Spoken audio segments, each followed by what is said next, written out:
Eu queria começar com a sua impressão sobre esse caso do senador Marcos Duval. Ele parece falar a verdade, e aí depois parece que fala mentira, e a gente está diante de um novo factoide bolsonarista?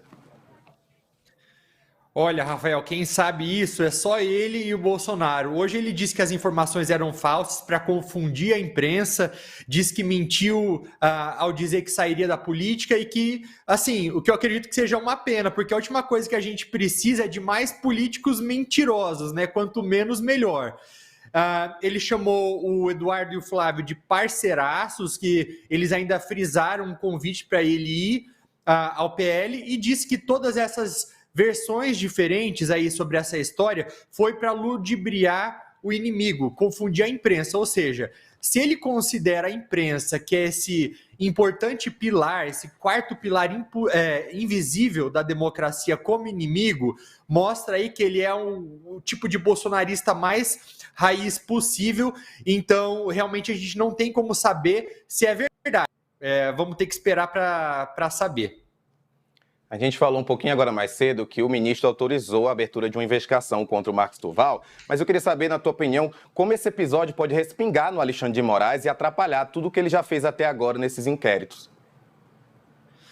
Tem uma coisa muito importante que a gente tem que ter em mente, tá? Quem já não gosta do Alexandre de Moraes, já não gosta dele. Eu não acredito que uma situação como essa vai piorar a percepção que as pessoas têm. E vamos lembrar hoje que, assim, o maior inimigo do bolsonarismo não é mais o Lula, não é o PT, mas sim o judiciário, as instituições. O bolsonarismo, ele confirmou, depois daquelas invasões do começo de janeiro, que ele é incompatível com as instituições democráticas. Então ele vê no STF como o seu maior inimigo.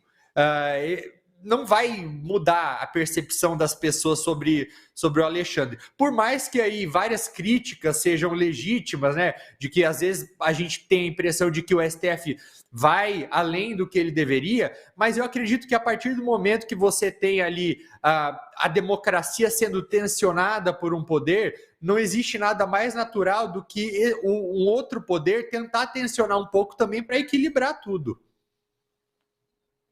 A gente tem que lembrar, né, que o judiciário é sempre provocado, né? Então, se há uma provocação, ele tem que agir.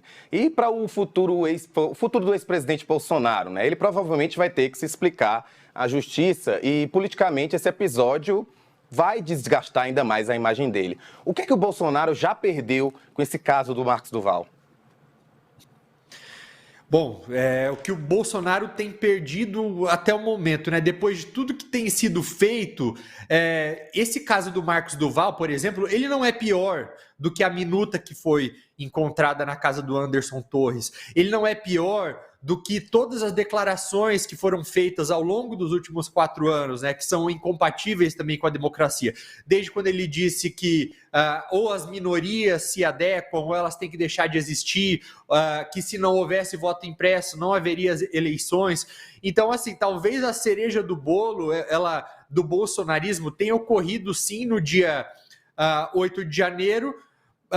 Eles têm a mania de dizer que tem apoio de metade da população brasileira. Eu acho que foi uma coisa que foi dita por algum dos apoiadores, algum dos familiares do presidente da República hoje, mas é muito importante a gente ter em mente que isso não é verdade. O bolsonarismo, ele é sim muito organizado, mas ele não é tão grande quanto parece, tá? Vamos lembrar que o Brasil tem 156 milhões de eleitores, não estamos falando ainda de uma população geral, mas sim de eleitores, e que 58 milhões votou no Bolsonaro, apenas, não foi mais do que isso, ou seja, quase 1/3 do total de eleitores.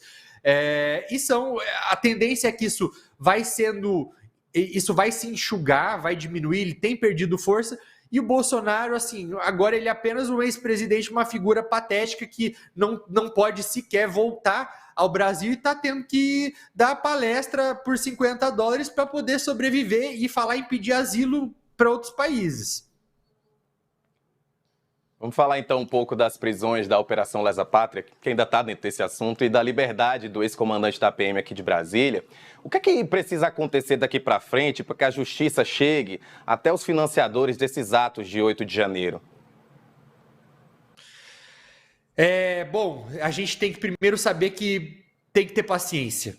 porque essas coisas levam tempo, isso tudo tem que ser investigado e para que sejam realizadas investigações que não possam ser questionadas mais para frente, ou seja, precisam ser feitas da maneira mais correta, transparente e institucional possível, a gente vai ter que ter paciência. E aí, confiar nos órgãos competentes, confiar na imparcialidade desses órgãos para chegar nas pessoas talvez que sejam os maiores responsáveis, que não eram aqueles pobres coitados, entre aspas, aquele pessoal da terceira idade que estava lá quebrando vaso, quebrando relógio, enfim, não são essas, mas sim quem organizou, quem financiou.